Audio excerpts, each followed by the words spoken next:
Principais informações sobre a ação constitucional de habeas corpus para a sua prova.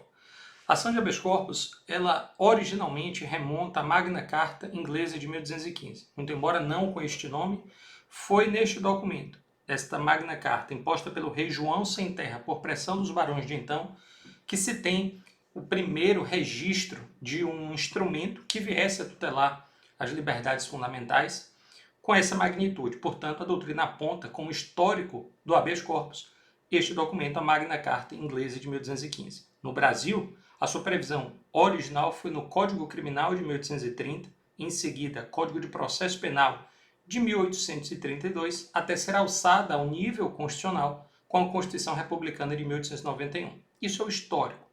No que toca à legislação pertinente, você tem o artigo 5º da Constituição, no inciso 68, mas você não tem uma lei própria do habeas corpus. Você sabe que este instituto está disciplinado no Código de Processo Penal, dos artigos 647 a 667.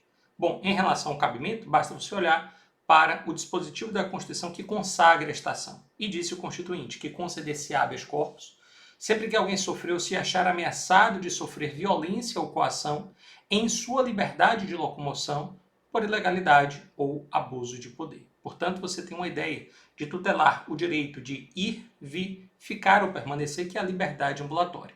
Na legitimidade ativa, qualquer pessoa. Artigo 654 do Código de Processo Penal. Legitimidade universal ampla, portanto, é a única ação constitucional que dispensa a figura do advogado.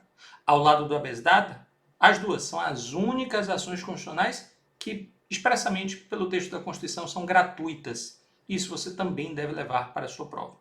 Bom, em relação ao cabimento, a gente já viu, mas é preciso lembrar algumas situações em que não cabe habeas corpus. Recomendo a leitura das súmulas 691 a 695 do Supremo Tribunal Federal e do artigo 142, parágrafo 2º da Constituição, que vai dizer que não cabe habeas corpus em relação às punições disciplinares militares.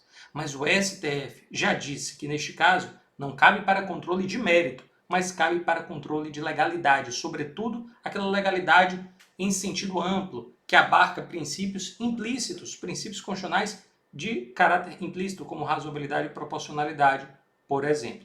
Na legitimidade passiva, nós temos que tanto autoridades públicas quanto pessoas particulares, autoridades particulares, a exemplo de hospitais e clínicas psiquiátricas. Cabe liminar a toda evidência. Tutela preventiva reclama fumus boniuris, periculum in mora, que é a fumaça do bom direito e o perigo da demora. A fumaça do bom direito é o juízo de probabilidade ou verossimilhança quanto a uma decisão favorável. O perigo da demora é o risco de dano grave que em sede de habeas corpus está sempre presente, segundo a doutrina. E por fim, as espécies. Pode ser preventivo, diante de uma ameaça, repressivo, diante de uma lesão consumada ou até ex officio.